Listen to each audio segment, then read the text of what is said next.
시청자 여러분 안녕하십니까? 마감 후 작전 타임 진행의 양명지입니다. 한국은행이 5연속 기준금리를 동결했습니다. 오늘 한국은행 금통위의 결정은 단순히 금리 동결, 그 이상의 의미를 의미하는데요. 숫자는 연 2.5% 그대로였지만 우리가 주목해야 할 건 오늘 발표된 의결문 속에 숨겨진 변화입니다. 불과 몇 달 전까지만 해도 한은은 의결문에 추가 인하 시기나 추가 인하 여부 및 시기라는 문구를 담아왔습니다. 시장은 금리가 더 내려갈 수도 있겠구나 하는 기대를 품었죠. 하지만 오늘 그 문구들이 흔적도 없이 사라졌습니다.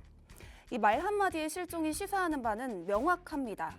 지난 2024년 말부터 이어져 온 이 금리 인하 사이클이 사실상 종료되었음을 선언한 것이나 다름없다는 분석이 나옵니다.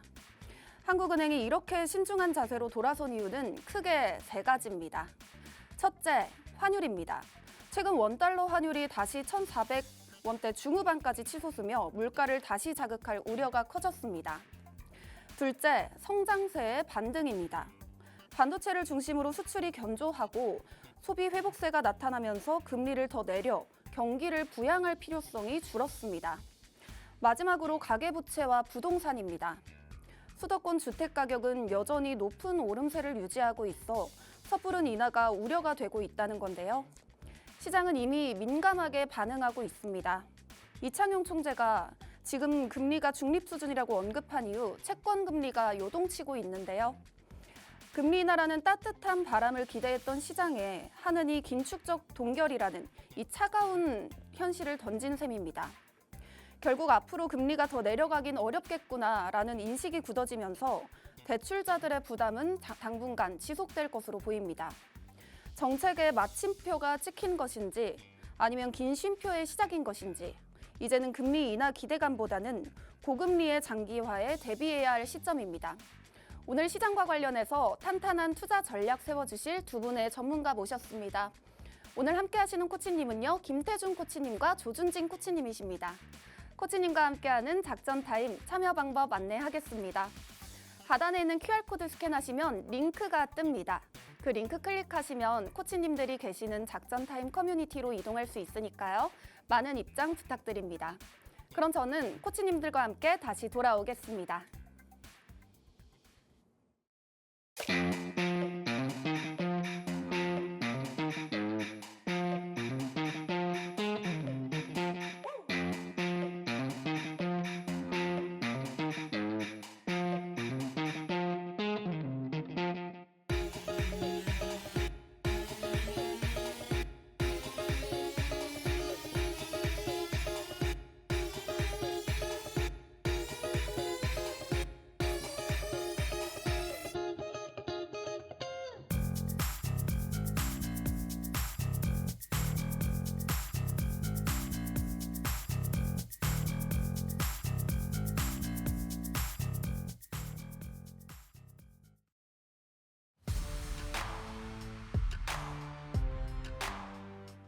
네, 오늘 두 분의 전문가님 모시고 마감 후 작전 타임 시작합니다.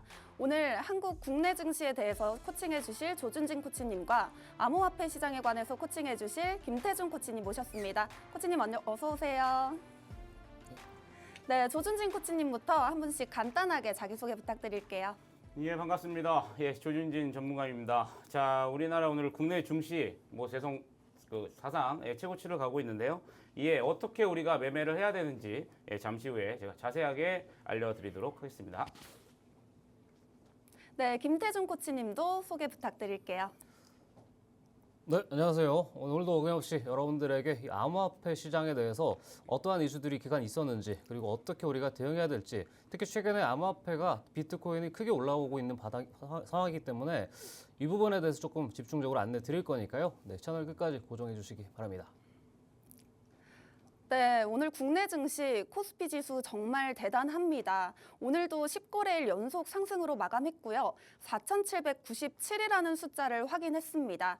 연일 코스피 지수는 상단을 계속 높여가고 있는 상황인데요. 이제 정말 코스피 5,000피까지는 200여 포인트밖에 남지 않았습니다. 5,000포인트가 정말 가까이 온 상황이죠. 여러 언론에서도 5,000피라는 얘기가 많이 언급되고 있는데 시장은 긍정적인 상황일수록 희망 회로를 돌리게 돼 있기 때문에 오늘 몇 가지 포인트들을 짚어보면서 시장 이슈를 체크해 보도록 하겠습니다. 조준진 코치님, 네, 그럼 오늘 시장과 관련해서 얘기 부탁드릴게요. 네, 뭐 아까 앵커님께서 말씀을 하셨지만 오늘도 또 사상 최고치입니다. 네. 이제 불과 이제 5,000포인트라고 이제 말했을 때가 엊그제 같은데 이제 불과 이제 200포인트 정도밖에 남지 않았었다.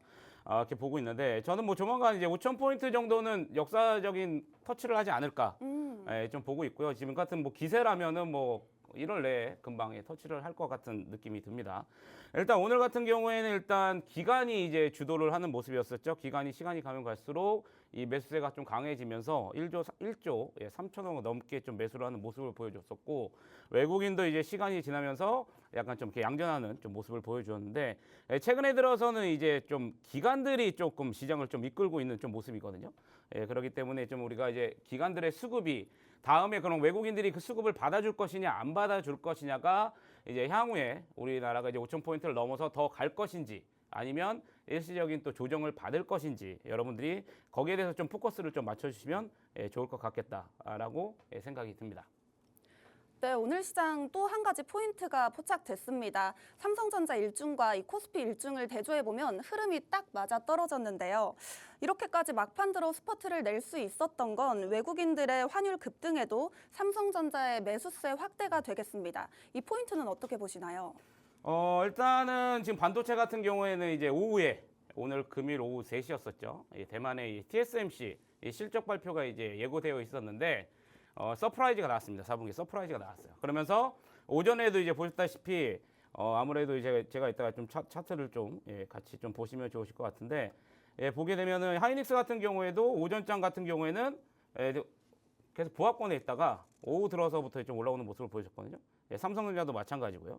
그렇기 때문에 이건 이제 TSMC에 대한 실적 이제는 또 연말 이제 월 말에 이제 물론 이제 삼성전자의 잠정 실적 발표가 나왔지만 SK 하이닉스 이제 발표가 있는데 거기에 대한 이제 기대감이 좀 반영이 된 게 아닐까라고 좀 생각이 들고 최근에 들어서 보면은 여러분들 이게 지수가 이렇게 올랐는데도 불구하고 상대적으로 참 이렇게 매매하는 게 어렵다라고 말씀하신 분들이 상당히 많습니다. 그게 뭐냐면 이게 어느 한쪽에만 지금 치우쳐져 있다면 수익을 지금 극대화낼 수가 지금 없는 시장이거든요.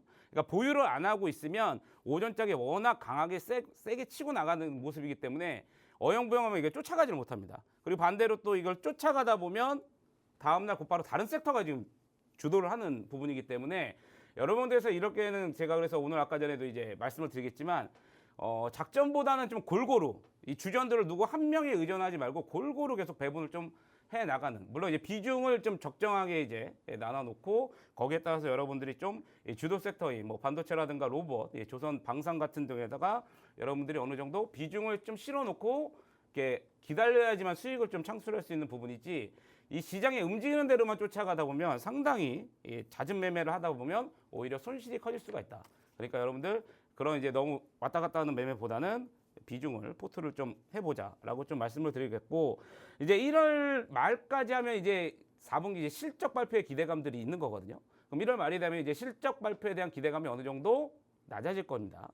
그러면은 아무래도 2월부터는 조정을 받는다면 2월을 받을 확률이 되게 높겠죠. 네. 그리고 다음 주에 이제 남아 있는 게 일본의 이제 BOJ라든가 미국의 이제 FOMC인데 1월 달 같은 경우에는 뭐 거의 금리 동결이 뭐 거의 뭐 좀 확정적이지 않을까. 그렇기 때문에 2월 달에 이러한 또 실적 발표의 기대감이 사라지면 조정을 받을 수 있는 부분이기 때문에 그 부분은 제가 아까 서두에서 말씀드렸지만 기관이 만약에 매수에 가담을 안 했을 때 과연 그거를 외국인이 받아주느냐 아니면 그냥 오로지 개인이 다 받아주느냐에 따라서 조정이 언제 시작되는지를 여러분들이 잘 파악하시면 좋겠다라고 말씀드리겠습니다.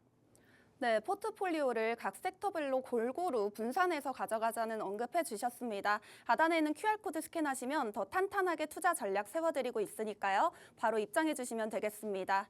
네, 그럼 김정희 캐스터와 함께 오늘 시장 상황 어땠는지 알아보시죠. 네. 캐스터 김정희입니다. 오늘 또다시 코스피는 사상 최고치를 경신했습니다. 오늘 금통위에서 기준금리를 연 2.5%로 동결했는데요. 예상을 벗어나지 않는 수치였습니다. 원달러 환율이 1,480원에 가까워졌기 때문인데요. 작년 말이었죠. 고공행진하는 환율을 잡기 위해서 외환 당국의 강력한 개입이 있었습니다. 하지만 새해 들어 환율이 다시금 높아지며 어제였습니다. 미국 베센트 재무장관의 구두 개입성 메시지가 있었는데요. 이후 환율이 하락하긴 했지만요. 여전히 시장에는 부담이 있습니다. 최근 들어서 우리 시장 대형주 위주의 빠른 순환매 장세가 이어지고 있습니다. 자, 그렇다면 오늘 장은 어떻게 흘러갔는지 저와 함께 자세하게 짚어보겠습니다. 먼저 지수부터 살펴보시죠. 네, 간밤 미국 3대 지수는 일단 일제히 하락 마감했는데요. 오늘 우리 코스피 코스닥 양시장은 상승 마감했습니다. 코스피 오전에 하락 출발하며 오늘은 잠깐 쉬어가나 싶었지만요. 1.58% 상승한 4,797선에 마감했습니다. 4,800선을 눈앞에 두고 있네요. 다음으로는 코스닥도 함께 살펴보겠습니다. 오늘 코스닥은 그야말로 롤러코스터 장세였습니다. 하루 종일 등락을 반복했는데요. 0.95% 상승한 951선에 마감했습니다. 다음으로는 자세한 수급 동향 함께 체크해 보겠습니다. 오늘 수급에서는요. 외국인의 이제 매수세가 돌아왔습니다. 코스피 시장에서는 메이저 수급체의 매수세가 강했는데요. 기관 역시 1조 2천억 원 이상 물량을 담아내며 지수 상승을 견인했고요. 반면 개인은 1조 8천억 원 이상 덜어냈습니다. 코스닥에서도 외국인이 5거래일 만에 매수로 전환했습니다. 하지만 개인과 기관은 팔자세 보였습니다. 네, 그렇다면 오늘 장에서 주목해야 하는 특징주는 무엇인지 저와 함께 자세하게 살펴보겠습니다. 오늘의 특징주는 포스코 DX, 레인보우 로보틱스, 효성중공업입니다. 첫 번째로 포스코 DX부터 보겠습니다. 오늘 상한가 도달에 성공하면서 38,650원의 거래 마쳤습니다. 포스코 DX는요, 포스코 그룹 내에서 스마트 팩토리와 로봇 자동화를 담당하는 계열사입니다. 포스코 그룹이 생산 현장에 로봇 사용을 확대하겠다는 소식이 전해졌는데요. 일본의 로봇 제조사인 야스카 전기와 협업한다고도 밝혔습니다. 이 소식이 호재로 작용하면서 52주 신고가 경신했습니다. 다음으로 살펴볼 특징주는 레인보우 로보틱스입니다. 오늘 13% 이상 상승하며 51만 9천 원의 종가 형성했는데요. 레인보우 로보틱스는요, 한국천문연구원이 추진하는 중궤도 광학 감시 시스템 사업에 참여하고 있습니다. 특히 오늘은 테스트 관측소를 구축했다는 소식이 전해졌는데요. 이는 단순한 로봇 제조를 넘어서 우주항공 분야의 수주 가능성을 높이는 대목입니다. 이에 따라 투심이 자극됐다는 분석입니다. 마지막 특징주는 효성중공업입니다. 약 5%대 상승하며 224만 3천 원에 거래 마감했습니다. 효성중공업은 그동안 전력기기 업종에서 황제주 반열에 오른 종목이었습니다. 최근 미국에서 대규모 원전 공급 계약을 체결했다는 점도 호재로 작용했는데요. 글로벌 전력 인프라의 수요 확대로 인해서 실적 개선 기대감이 형성됐고요. 내년도 실적이 1조 원을 돌파할 거란 전망에 강세 보였습니다. 네, 이렇게 세 가지 특징주 오늘 저와 함께 살펴봤습니다. 나무를 보기 전에 숲을 보라는 주식 격언이 있죠. 개별 종목보다는 전체 시장의 흐름을 살피라는 뜻인데요. 네, 빠르게 흘러가는 순환매 장세에서 현명한 전략, 저희 마감 후 작전 타임과 함께 세워나가시길 바라겠습니다. 지금까지 캐스터 김정희였습니다. 네, 오늘 시황과 특징주 세 가지까지 알아보고 왔는데요. 그럼 오늘 장 조준진 코치님의 유망 종목을 한번 점검해 봐야겠죠? 수익률 표 보겠습니다. 네, 수익률 표 보시면요. 지금 보니까 SK바이오팜 36%고요. HL반도 64%로 수익 실현하셨습니다. ABL바이오도 무려 세 자릿수죠. 110%, 코리아서키트 61%대, 셀트리온 18%, 사면 62%, 에이프릴바이오 35%이 밖에도 어마어마하게 수익률을 보이시고 계시는데 제가 지금 보니까 가장 빛나는 종목이 있어요. 네, 바로 현대차입니다. 네, 현대차 이제는 정말 진입 구간을 내어주지 않을 정도로 연일 신고가를 기록하면서 랠리를 이어가고 있는데 한 증권사에선 목표 주가를 60만 원까지 이렇게 전망하고 있더라고요.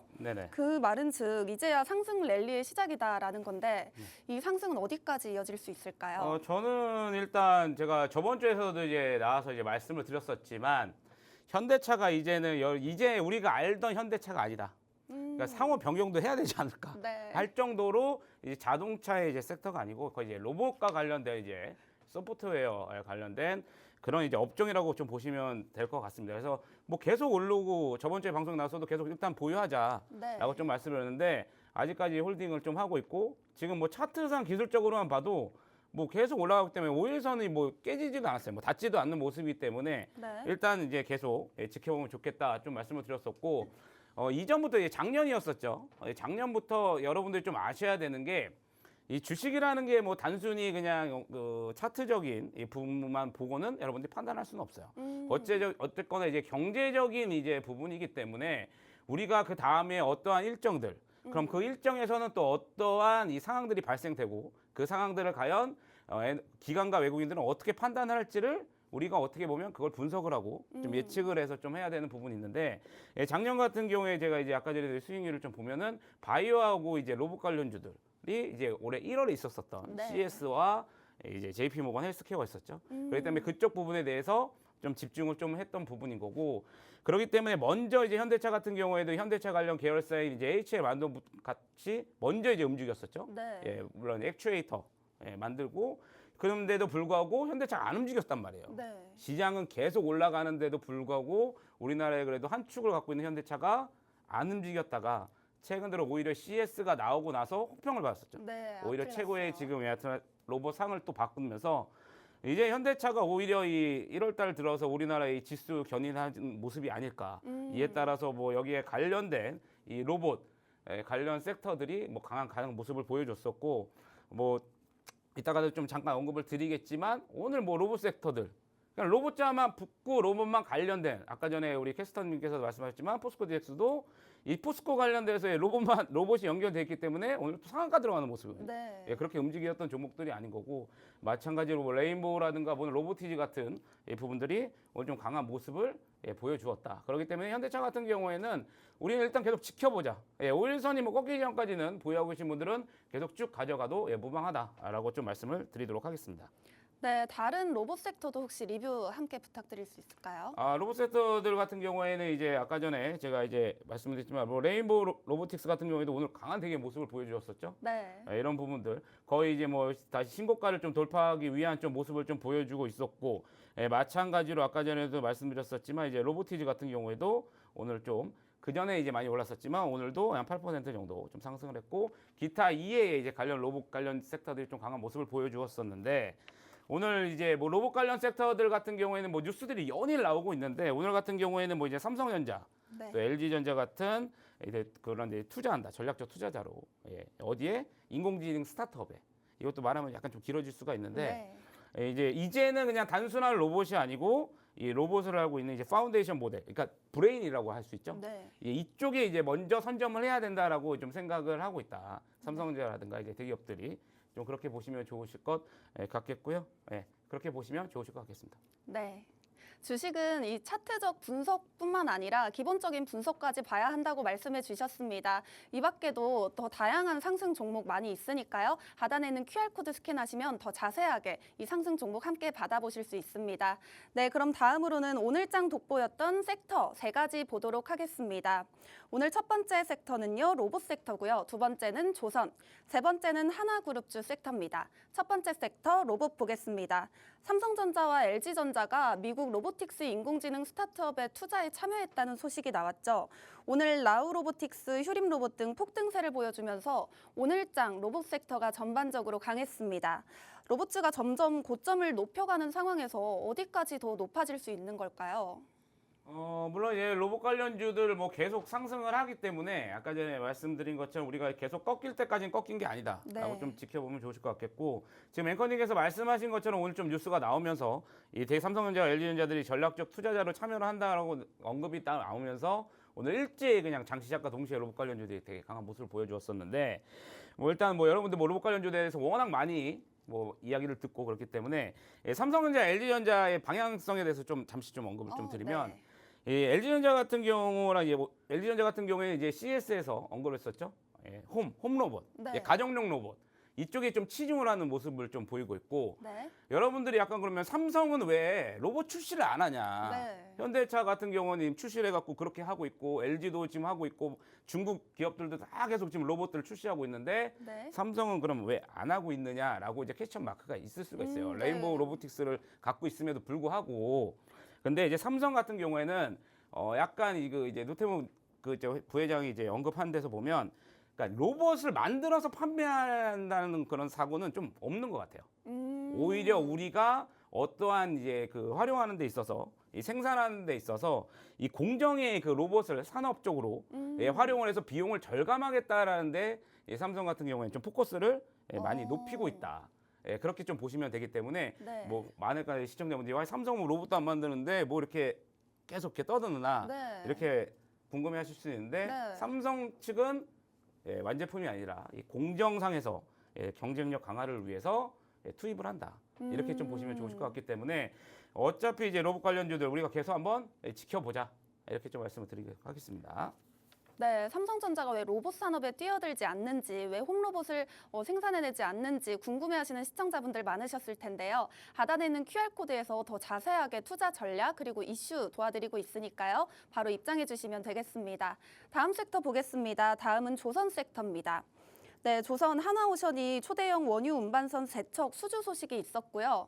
그다음에 조선주 긍정적인 리포트까지 소화하면서 오늘 강하게 시세 분출해냈어요. 이제 조선 섹터가 기존 주도주로서 이제 올 한 해 강하게 다시 튀어오를 수 있는 걸까요? 우리 조선이 이제 작년 이제 우리가 하반기 때 이제 조방원이라고 해가지고 네. 조선 관련주들이 좀 상승을 했다가 작년에 반도체가 이제 올라갈 때 좀 조정을 좀 깊은 조정을 좀 받았었죠. 네. 그리고 나서 다시 한번 이제 또 실적 시즌이 다가오면서 턴어라운드 됐는데 아무래도 이제 실적보다는 이제 계속 연초부터 계속 수주의 소식들이 계속 들려오고 있습니다. 네. HC현대중공업을 비롯해서 오늘 같은 경우에 이제 하나오션 이 원유 운반선 또 세척을 수주했다 하고 이제 계속 긍정적 리포트들이 좀 계속 나오고 있죠. 네. 예, 그런 부분이 있고 26년도에는 거의 지금 또 LNG 관련돼서 이제 조선업들이 좀 강한 모습을 좀 보여줄 것이다라는 좀 부분. 그리고 또 이제 하나오션 같은 경우에는 특히나 이제 HD현대중공업과 관련해서 이제 캐나다 잠수함 수주가 이제 곧 있죠. 네. 이제 곧 있을 건데 뭐 정부 이제 팀 단위로 해서 이제 엄청나게 지금 하고 있습니다. 이제 네. 폴란드 때 한번 패배를 봤기 때문에 음. 이걸 이제 만약에 수주를 하게 된다면 이 조선사업과 기자재부터 이제 MRO까지 갖고 약 한 60조 정도가 되는데 네. 그래서 좀 사활을 건다. 거기에 대한 좀 기대감들이 좀 있지 않나 이렇게 좀 보시면 좋으실 것 같겠고 네. 삼성중공업 같은 경우에도 요즘 최근에 뭐 같은 좀 올라오고 있는데 물론 이제 조선사하면 이제 HD현대중공업 네. 또 이제 하나오션 이렇게만 알고 계실 텐데 삼성중공업 같은 경우에는 좀 틀립니다. 이제 FLNG, 오. LNG 앞에 F자가 붙는데 삼성중공업 같은 경우에는 FLNG가 남들 이제 두 개 그 다른 경쟁회사보다 이제 특징이 있다라고 보시면 되는데 FLNG가 이제 모르시는 분들에서 제가 좀 잠깐 설명을 드리자면 그러니까 해상에서 저희가 이제 천연가스를 그냥 생산부터 하역까지 한 번에 하는 거예요. 그냥 바다 위에서 이제 하나의 공장. 옛날에는 이제 거기서 시추를 하면은 육지까지 다 배관을 해서 쭉 뽑아야 되는데 그러한 게 필요 없이 그냥 해상 위에서 다 한다. 그러다 보니까 아무래도 이 경제성이 되게 뛰어날 수밖에 없겠죠. 네. 예, 그리고 또 개발 속도도 빠를 수밖에 없고. 네. 예, 그리고 만약에 이 중소형전들 우리가 이제 막 가스전이라든가 이런 거 이제 우리가 딱 시추를 할 때 뭐 만약에 고갈이 될 수도 있잖아요. 네. 저장량이 좁아서 그럼 때 빨리 거 해체하고 또 다른 데로 곧바로 갈 수 있는 겁니다.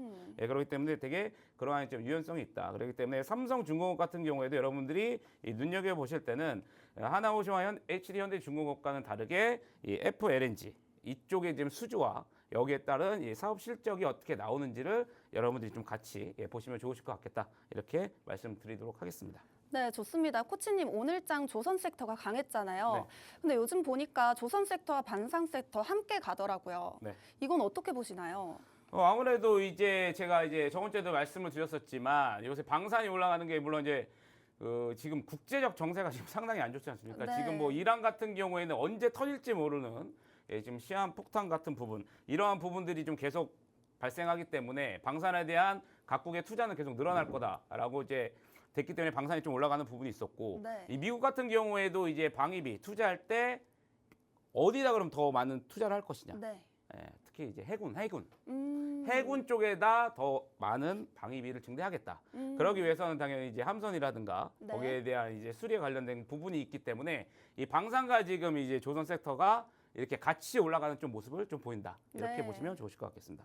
네, 조선 섹터, 방산 섹터와 영위에서 같이 가는 종목들까지 알아봤습니다. 하단에 있는 QR코드 스캔하시면 더 탄탄하게 도와드리고 있으니까요. 바로 입장해 주시면 되겠습니다. 네, 그럼 마지막으로 하나그룹주 보겠습니다. 하나그룹주 정말 호재 만발이었죠. 인적 분할과 기업 가치 제고 계획에 따른 기대감이 지속되면서 오늘 정말 줄줄이 장중 52주 신고가를 기록했습니다. 하나갤러리아, 하나오션, 하나시스템, 하나에어로스페이스까지 하나그룹주 투자 전략 세워주시죠.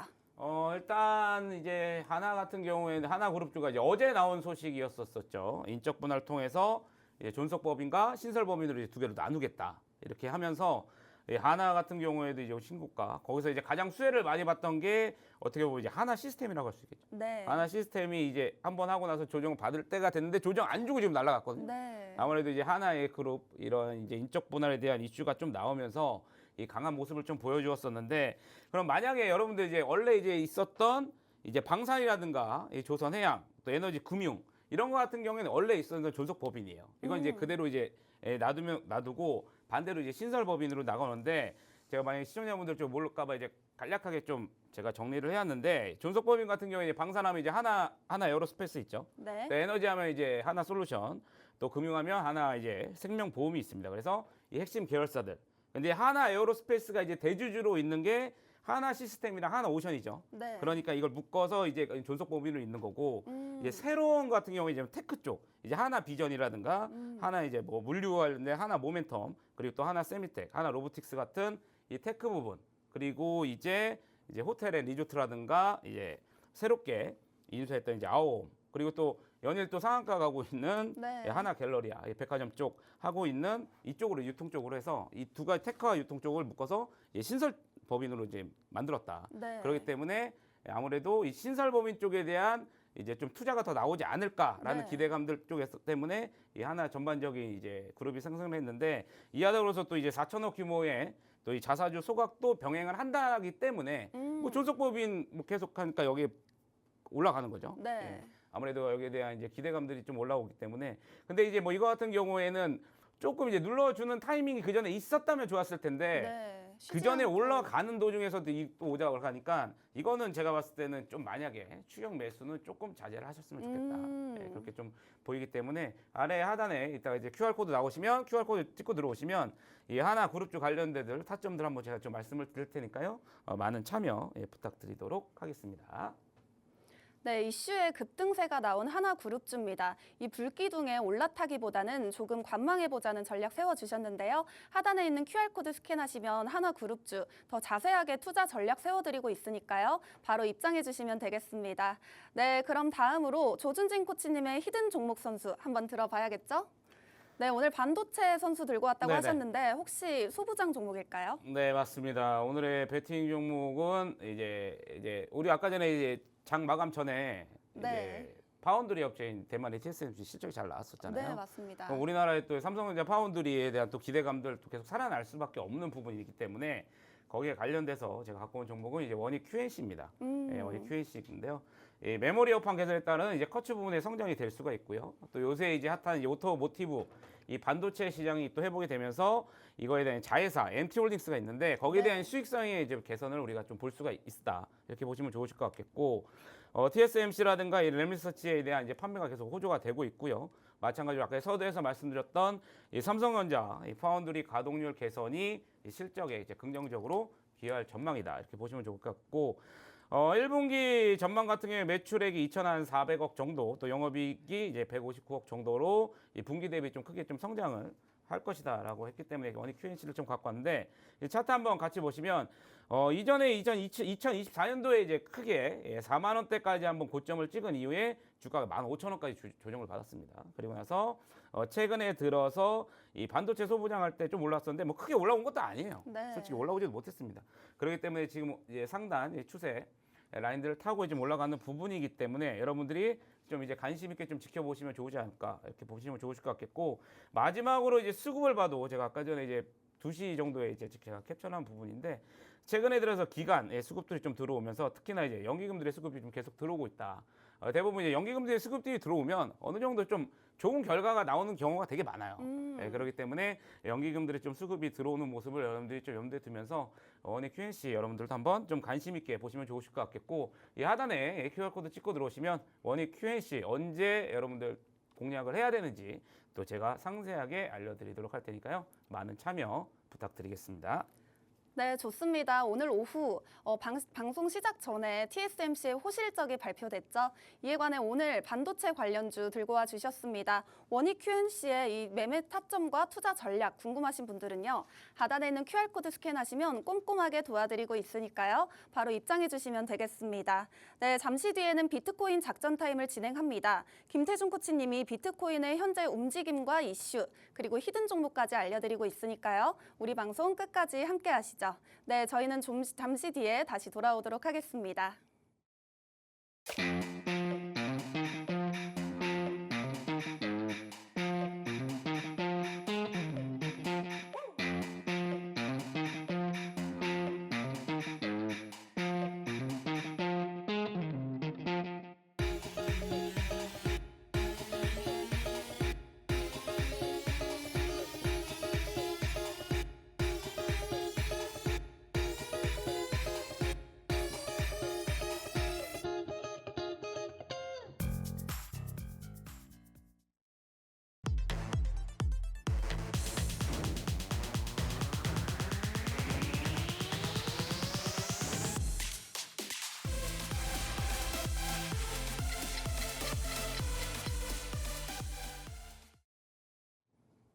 네, 김태준 코치님과 함께하는 비트코인 작전 타임 시작합니다.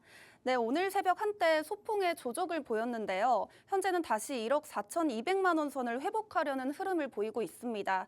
1억 4,100만 원 초반대에서 이 강한 지지선이 형성되고 있는 것으로 보이는데 비트코인 시장 어떻게 보시나요? 우선 비트코인의 경우 최근 한 이틀 기간 동안만 하더라도 한 5, 6% 정도 상승했기 때문에 어느 정도는 추가적인 상승이 열려있긴 하지만은 옆으로 약간 횡보할 수 있는 가능성도 조금은 지켜봐야 되는 시점이지 않나라고 보고 있는데요. 자, 우선 오늘 제가 이 시황적인 부분들을 전체적으로 또 여러분들에게 전달해 드리기 위해서 이 주간 암호화폐 시황 체크에 대한 부분들 좀 일목요연하게 준비를 해왔습니다. 네. 쭉 보시면은 이 비트코인 시황에 대한 내용뿐만 아니라 사실 이번 주에 굉장히 중요했던 이슈가 하나 있던 게 이제 시장 구조법에 대한 미국 쪽에서의 이슈였는데 이게 어떻게 본다면은 이 단기적으로 좀 연기될 수 있는 가능성이 열리게 됐기 때문에 그에 따른 이 불확실성도 어느 정도 있긴 하지만은 그래도 어쨌든 이 시장 구조법 자체에 대해서는 어느 정도 시장에서 기대를 했지만은 생각보다 시장 충격은 좀 없기 때문에 기존에 반등하고 있던 추세 자체에 대한 부분들에 대한 악재로 이어지고 있지는 않다라고 보고 있는데요. 자, 그렇다면 처음부터 말씀을 드릴 게 이 비트코인 시황 분석에 대한 내용부터 하나하나 짚어보도록 하겠습니다.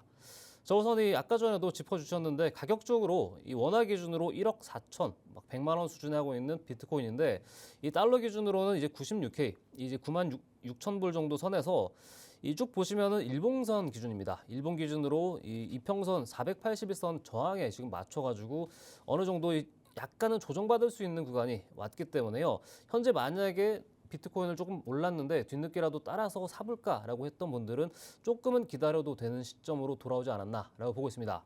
그래서 사실 지금 현재 시점에서는 우리가 비트코인이 1월부터 계속해서 많이 올랐잖아요. 네. 그렇다 보니까 현재 이 1월 1일 기준으로 쭉 보게 되면은 1월 1일이 딱 되자마자 저점 바닥에서 11%가량이나 비트코인만 해서 올랐습니다. 그만큼 시장 자체가 이 1월이 조금 어느 정도 되기를 기다렸던 것만큼 완전하게 뒤바뀌어져 있는 이 시장 분위기가 형성되어 있는 모습인데요. 자, 근데 여기서 좀 중요하게 보셔야 될 부분들은 이제 주봉상 기준으로 넓게 이 비트코인을 조금 살펴보게 된다면은 이와 같은 차트 트렌드가 나오게 됩니다.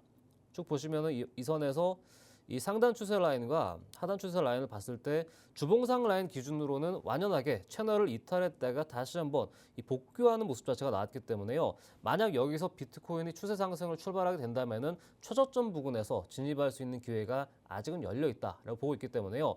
이 작년까지만 해도 비트코인 시장 자체가 굉장히 암울했고 아직까지도 이제 크립토 인터라고 하는 이 안 좋은 분위기가 이어지고 있지만은 만약 여기서 어느 정도 조금은 용기를 내서 진입을 하게 된다면은 확실하게 좀 저점 부근에 다다라 있는 시점이지 않나 있다라고 또 볼 수 있는 그런 차트가 만들어지고 있다 보시면 되겠습니다.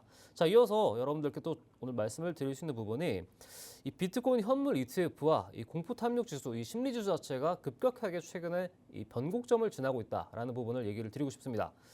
단도직입적으로 말씀을 드리면은 이 비트코인 ETF 플로우, 이 기간에 이 계속해서 어떻게 이 순유입이 되는지를 지켜보기 위한 가장 중요한 지표다 말씀을 드리고 있죠. 쭉 보시면은 최근 ETF 현물 시장의 가장 큰 이슈 자체가 이 3개월 내에 가장 크게 일일 순유입 규모가 최근에 들어왔습니다. 이 왼쪽에 있는 도표를 보시게 되면은 최근 3거래 기간 동안 상당히 많은 기관 자금 자체가 유입이 됐다라는 것을 확인할 수 있는데, 사실 제가 비트코인을 매수를 하기 가장 좋은 시점은 이러한 기관들의 순유입이 확실하게 포착이 되는지 확인하고 들어가는 게 가장 어떻게 본다면은 조금 안전하면서도 좋은 방법이다라고 말씀을 드렸는데, 그에 따라서 이 비트코인 ETF 현물 흐름만 보더라도 충분히 이 새로 신규 진입을 할 수 있는 구간까지 올 수 있는 그런 지표가 만들어졌다 보시면 되겠고, 그리고 우측에 보시면은 이 Fear and Greed 인덱스, 이 공포 심리 지수 자체가 이것도 좀 많이 최근 며칠 사이에 급격하게 변한 모습입니다. 제가 한 2, 3주 기간 동안은 계속해서 이 공포 구간 혹은 이 극도의 이 공포 구간으로 해서 여러 좀 안 좋은 심리 지표가 있었던 상황인데, 불과 어제 이 중립적인 국면을 지나서 오늘 현 시점 기간으로는 이 중립 그 다음에 바로 탐욕 단계거든요. 네. 그만큼 시장 자체가 벌써부터 조금 과열이 되려고 하는 국면이 조금씩 나타나다 보니까 현재로서는 확실히 최근에 이 비트코인만 하더라도 10%가량 반등을 했기 때문에 조금은 쉬어갈 수 있는 국면이 나올 수 있다라고 보고 있어서, 여기서 또 한 가지 우리가 반대로 생각해 볼 수 있는 부분들은 최근에 계속해서 이 롱 포지션으로 시장 진입을 했다 한다면은 여기서는 이 하방에 베팅할 수 있는 이 숏 포지션으로 조금 이 스위칭을 할 수 있는 국면도 왔다는 것을 확인할 수 있기 때문에요. 그런 부분에 대해서는 또 이따가 이 최근 암호화폐 시장 자체가 계속해서 조금씩 수급이 들어오고 있는 만큼 여러분들이 효과적으로 매매를 하기 위한 AI 알고리즘 매매도 계속해서 곁들여서 설명드릴 거니까요. 이따 그거는 같이 말씀드리도록 하겠습니다. 네, 코치님, 지난번 암호화폐 시장에서 시장구조법 논의가 이어질 것이란 이 얘기가 나왔는데요. 네, 최근 입법 연기될 가능성이 있다고 들었습니다. 이건 네. 어떤 이야기일까요? 사실 이번 1월 중순에 가장 중요한 이슈가 두 가지 있었다고 제가 말씀을 드렸었죠. 네. 첫 번째로는 이와 같이 시장구조법에 대한 논의가 이제 막 입법이 법안 처리가 되느냐 여부였고, 두 번째로는 이 마이크로 스트레이티즈의 MSCI 편입 여부가 지속될 것이냐 여부였는데, 오히려 다행스럽게 마이크로 스트레이트 건 자체는 조금 계속해서 이 시장에 남는 쪽으로 마감이 되면서 어떻게 보면 긍정적으로 끝났다 볼 수 있는데, 여기서 한 가지 또 중요하게 볼 수 있는 시장구조법 자체가 사실 이게 통과가 된다면은 저는 상당히 시장이 우호적인 분위기로 바뀔 것이다라고 봤었는데, 이 다음과 같은 이유로 어떻게 본다면은 이 단기적으로 이 상원 쪽에서 마크업, 그러니까 입법 처리 구간 자체가 연기될 가능성에 봉착한 상황입니다.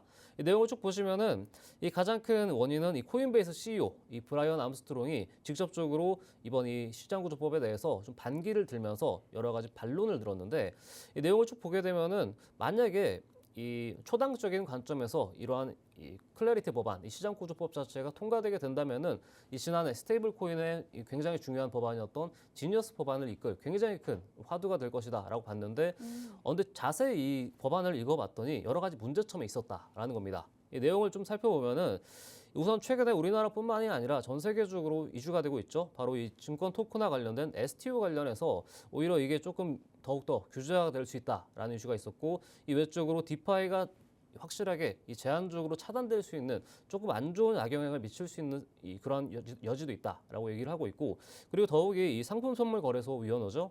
이 암호화폐를 관장하는 이 CFTC 쪽에서가 이 현재 SEC 쪽으로 만약에 그 하위 조직으로 들어가게 된다면은 그 마찬가지로 규제를 푸는 게 아니라 오히려 더욱더 규제가 가속화될 수 있다라는 우려감도 표명을 했고요. 마지막으로는 이 스테이블 코인 보상 기능에서도 뭔가 문제가 있을 것이다라는 조금 좀 구체적이면서 상세한 내용이긴 하지만은 확실하게 이 기류 자체가 조금 더 이 탈규제를 하기 위해서는 보완해야 될 사항이 여러 가지가 있었다 정도로만 봐주시면 될 것 같고, 이 때문에 사실상 이 시장에서는 어떻게 받아들이냐면은 이것 때문에 사실상 이 시장 자체가 더 올라갈 수 있는 재료였긴 하지만은 단기간에 이 불확실성은 제거가 됐습니다. 그렇기 때문에 어떻게 본다면은 이 불확실성 제거에 따른 이슈로 추가적인 상승이 나올 수는 있긴 하지만은 이제 여기서 남아 있는 이 클래리티 법안 자체가 이제 막 올해 2026년을 시작했기 때문에 올해 상반기 혹은 하반기로 이어질 것이냐에 대한 부분들 때문에 이게 아마 장기적으로 봤을 때 암호화폐에 대한 특히 비트코인의 추가적인 상승을 일으킬 중요한 재료로 남아있기 때문에 저는 좀 긍정적으로 보고 있습니다. 그렇기 때문에 이번에 좀 연기가 될 수 있다고 하더라도 시장 충격보다는 추후에 더 크게 올라갈 수 있는 새로운 이슈로 작용할 수 있겠다 정도로만 봐주시면 되겠습니다. 네, 좋습니다. 암호화폐 시장 관련해서 STO 관련 법안들까지 한번 짚어봤습니다. 하단에 있는 QR코드 스캔하시면 김태준 코치님이 계시는 이 커뮤니티 방에서 더 자세하게 도와드리고 있으니까요. 바로 입장해 주시면 되겠습니다. 네, 그럼 코치님, 1월 들어설면서 이 알트코인도 분위기가 전체적으로 순환매 기대감이 높아지는 것 같은데 주요 특징으로 짚어줄 만한 암호화폐가 있을까요? 일단 이 최근에 비트코인뿐만 아니라 여러 알트코인들이 앞다투어서 바닥 대비 50% 이상 혹은 100% 이상씩 올라가는 기현상이라고 부를 정도로 상당히 좀 큰 변동성을 보여주고 있는 모습인데요. 네. 자, 이러한 상황에서 오늘 제가 이 히든 코인으로도 이 암호화폐를 가지고 왔는데 좀 메이저 암호화폐로 좀 준비를 해서 왔습니다. 기대됩니다. 그렇기 때문에 비트코인도 비트코인이지만은 최근에 좀 많이 올라가지 못했던 이 메이저 알트코인 가운데서도 잘 고르는 것도 굉장히 중요한데요. 이 가운데 이더리움과 도지코인 정도로만 원화 차트로 간략하게 좀 설명하고 드리도록 할게요. 자, 우선 이 이더리움의 경우도 제가 지지난주 정도에 좀 저점 부근이죠. 이 원화 기준 400만 원 초반 부근에서 한번 안내를 드리고 나서 최근에 암호화폐 시장의 훈풍과 함께 반등에 나서고 있는 모습인데요. 자, 우선 이 주봉상 기준으로 봤을 때 이와 같은 채널 라인이 하나 나오게 됩니다. 자, 이런 상황에서 현재 하단 부근에서 최근까지 놀려 있다가 다시 한번 이 반등의 조짐 자체가 나오고 있는 모습이다 보니까 만약에 현재 시점에서 이 바닥권 자체를 확실하게 짚고 올라가게 된다면은 딱 중단 라인이 470만 원 선이긴 한데 상단 라인으로 현재 580만 원. 그러니까 지난해 이 10월 달 부근에 있던 고점까지 현재로 보게 된다면은 약 20% 이상 열려 있는 구간이 됩니다. 그만큼 이더리움도 어느 정도는 확실히 바닥을 잡고 상방으로, 그러니까 하방으로 추가적인 조정보다는 상방으로 올라갈 수 있는 그러한 길목에 들어섰다 볼 수 있겠고, 그리고 최근에 이 도지코인이 생각보다 메이저 암호화폐 중에서는 굉장히 좀 많이 올라간 상황이 있습니다. 네. 이쪽 보시면은 지난 12월 말부터 시작을 해서 바닥권 대비해가지고 현재 원화 기준으로는 200원대 남짓하는 굉장히 좀 많이 싼 가격으로 올라와 있긴 하지만은 올해 1월 1일이 되자마자 거의 저점 대비 약 30%가량 약간 중대형 메이저 알트코인 가운데서도 가장 높은 상승률을 보였던 상황인 만큼 도지코인의 경우도 확실하게 타점적인 부분만 잘 잡게 된다면은 현재 1차 상승 랠리가 바닥권 대비 이제 막 시작했기 때문에 2차 상승 랠리 자체는 저는 2월 정도 순으로 보고 있습니다. 그런 만큼 1월 정도에 확실하게 어느 정도 이 조정 국면에서 이 타점 자체를 잡게 된다면은 2월과 3월 사이 구간에서는 조금 수확을 거둘 수 있는 그런 알트코인이지 않나라고 보고 있어서 현재 여러 가지 알트코인들이 순환매에 나서고 있긴 하지만은 메이저 알트코인도 충분히 우리가 공략해볼 여지가 있다. 이 정도로만 말씀드리도록 할게요.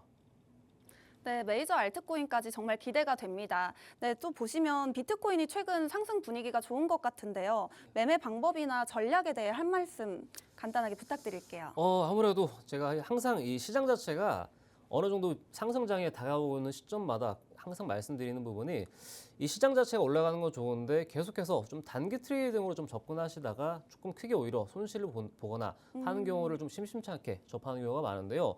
이런 경우들을 좀 막기 위해서 제가 항상 말씀드리는 게 최근에 계속해서 트렌드화되고 있는 AI 알고리즘 매매를 적용해서 조금 더 수월하게 효과적으로 매매를 해야 된다 말씀을 드리는데요. 자, 그에 따라서 앞서서 배경적으로 말씀드릴 게 바로 이 감정 매매를 경계해야 되는 부분을 좀 짚고 넘어가자면은 네. 사실상 이 시장 자체가 불장이 와도 전부 다 수익을 볼 것 같지만은 그렇지 못하는 사람들도 많습니다. 네. 이번 최근에 우리나라 증시도 마찬가지 흐름인데 특히나 암호화폐 시장 같은 경우는 24시간 돌아간다라는 특징이 있고 사실상 그 안에서 기회만 잘 포착하게 된다면은 더욱더 빠르고 효율적인 수익을 얻어갈 수 있는 시장이긴 하지만은 매매법 자체가 조금 더 정형화되어 있지 않고 고도화되어 있지 않게 된다면은 오히려 조금 악영향을 미치게 되는 게 바로 이러한 이 감정적인 부분에 휘둘리는 그런 매매법인데요. 그렇기 때문에 우리가 흔히들 이 저점 매도를 하거나 고점에 매수를 하거나 네. 이런 실수를 좀 많이 하기 마련인데 이런 게 전부 다 이제 일관적인 전략이 좀 부재하거나 혹은 자기만의 매매법이 조금 아직 제대로 다듬어지지 않는 그러한 비효율적인 부분들에 조금 포커스를 맞춰서 저희가 말씀을 드리는 겁니다. 그에 따라서 이 장기적인 성과주화 등이 이어지는 게 일반적으로 우리가 흔히 하고 있는 매매에 대한 습성에 대한 부분인데 이를 조금 더 보완하고자 항상 말씀드리는 이 AI 알고리즘 매매에 대한 필요성을 계속해서 말씀드립니다.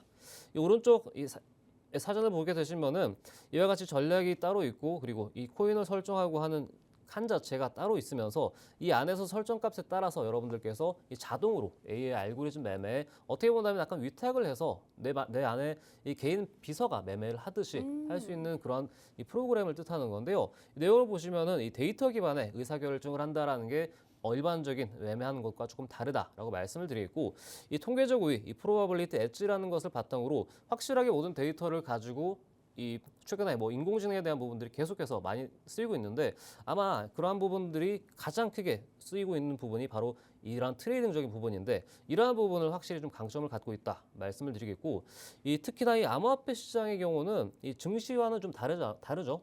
아무래도 매매 시장 자체가 24시간 열려 있다 보니까 그 안에 좀 빠르게 움직이는 이 트렌드 자체도 계속해서 움직이게 되는데 그 안에서 여러분들께서 조금 더 이 속도와 효율을 높일 수 있다는 큰 장점이 있습니다.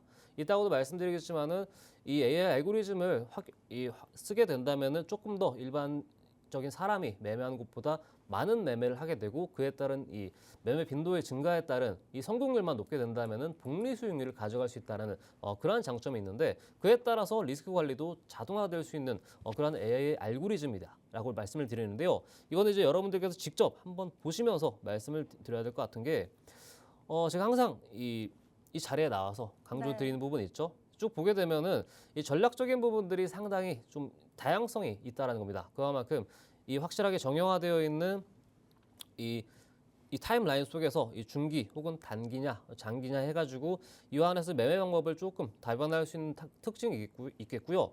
그 여기서 쭉 보게 되시면은 이 코인 설정란 자체가 하나하나 쭉 있습니다. 여기서는 이제 암호화폐 중에서는 비트코인뿐만 아니라 이더리움 그리고 리플과 솔라나, 도지코인과 같이 주요 5대 암호화폐 기준을 가지고 코인을 설정한다 말씀드리겠고요.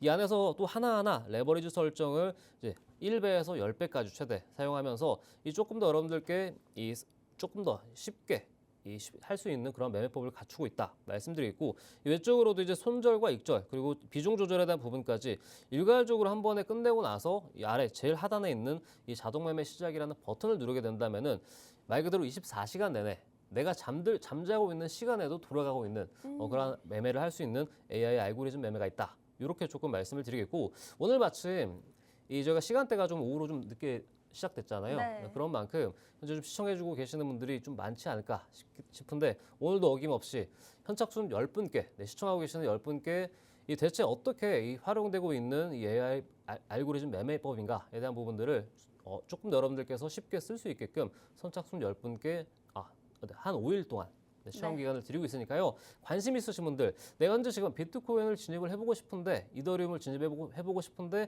조금 알아보고 싶다. 자동 매매 하시는 분들은 아래 하단 QR코드 누르고 들어오시면은 조금 더 상세하게 활용할 수 있게끔 도와드리도록 하겠습니다. 네, 좋습니다. 고점 매수, 저점 매도. 이 상황 듣기만 해도 정말 안타까운데요. 이 상황을 피하고자 이 정확한 매수, 매도 타점과 투자 전략까지 실시간으로 알려드리고 있으니까요. 하단에 있는 QR코드 스캔하셔서 입장해 보시면 되겠습니다. 또한 오늘 특별한 선물을 준비하셨다고 하죠. 무려 선착순 10분께 5일간 AI 자동 매매 시스템을 드리고 있으니까요. 오셔서 받아보셨으면 좋겠습니다.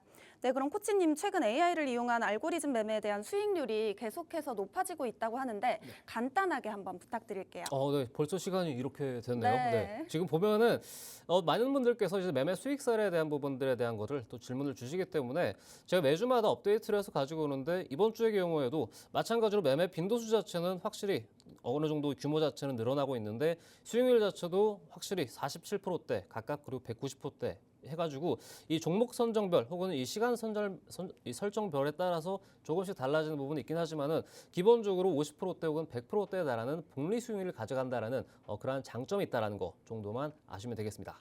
네, 좋습니다. 오늘 히든코인, 알트코인 관련주 들고 와주셨다고 하는데 시간 관계상 짧게만 할 수 있을 것 같아요. 바로 부탁드릴게요. 네, 바로 가도록 하겠습니다. 쭉 보면은 제가 지난주에도 안내드렸던 알트코인이 상당히 좀 크게 올라갔던 바 있는데 오늘은 조금 더 여러분들께서 조금 쉽고 또 나에게 좀 친숙한 암호화폐로 좀 준비해 왔습니다. 대표적인 메이저 3세대 암호화폐 중에 하나이기도 하고요. 그리고 몇 년 전에 이 스마트 컨트랙트 기능을 도입하고 나서 이 최근에 현물 ETF 출시까지 현재 검토하고 있다 보니까 이거 상당히 단기적으로 크게 갈 수 있는 암호화폐 중에 하나다 보고 있는데 이 차트를 가지고 말씀을 드리는데요. 이것도 마찬가지로 궁금하신 분들 아래 하단 QR코드 누르고 들어오시는 분들께 안내 드리도록 하겠습니다. 네, 좋습니다. 알트코인 관련주 히든 종목 들어봤는데요. 하단에 있는 QR코드 스캔하시면 투자 전략 도와드리고 있으니까요. 바로 입장해 주시면 되겠습니다. 네, 저희가 준비한 내용은 여기까지입니다. 본 방송에서 드리는 투자 정보는 상승과 하락을 보장하지 않습니다. 투자의 책임은 시청자분들 본인에게 있다는 점 이야기 드리면서 마치도록 하겠습니다. 시청해 주신 여러분 고맙습니다.